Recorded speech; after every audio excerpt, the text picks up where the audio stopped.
सवाल लिखा हुआ है। तो सबसे पहले देखेंगे कि सवाल को प्रत्येक छात्र पूरा पढ़ेगा, उसे समझेगा। यहाँ जो सवाल लिखा है, यदि 1500 नई ईंटों की कीमत 6000 रुपये है तो 950 नई ईंटों की कीमत क्या है। इसके बाद हमें ये देखना है कि हमें सवाल में दिया क्या है और हमें करना क्या है। और हम देख रहे हैं कि हमारे पास 1500 ईंटों की कीमत दी हुई है और 950 ईंटों की कीमत हमसे पूछी जा रही है। 4 हमारे पास उत्तर हैं, इन चारों में से कोई एक हमारा उत्तर होगा। इसको करने के लिए हम क्या कर सकते हैं, कोई बताएगा? सर पहले सर एक ईंट का मान ज्ञात करें। Very good. सबसे पहले हम एक ईंट का मान निकालेंगे कि एक ईंट की कीमत कितनी है। इसके बाद क्या करेंगे? सर वो इसका मान आएगा, उसमें फिर 950 का गुणा कर देंगे। बहुत बढ़िया। कहने का मतलब है कि जो एक ईंट का मूल्य आएगा उसमें हम 950 का गुणा कर देंगे, जिससे 950 ईंटों का मूल्य निकल आएगा। अच्छा, जो विधि इन्होंने बताई है, इस विधि को गणित में क्या कहते हैं? एक एक नियम। ठीक है, हम इस सवाल को शुरू करते हैं। ध्यान से देखिए। तो देखिए, एक एक नियम से जमाएंगे तो देखेंगे, चूंकि 1500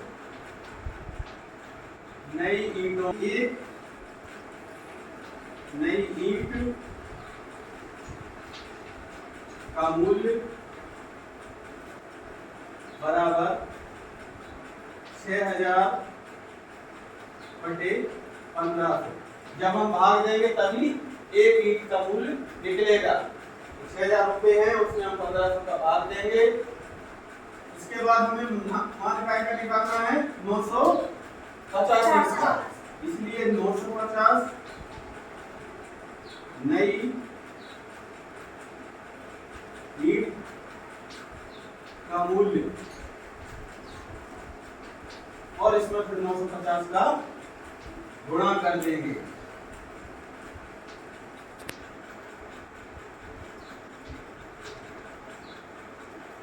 अब इसको काटने की प्रोसेस करेंगे। देखिए, सबसे पहले ऊपर की एक जीरो से दूसरी जीरो, फिर ऊपर की दूसरी जीरो से दूसरी जीरो, 15 से काट देंगे तो 15 चौको 7। अब हमारे पास जो संख्या आई है वो है 4 गुणे 950। इसका हम गुणा करेंगे।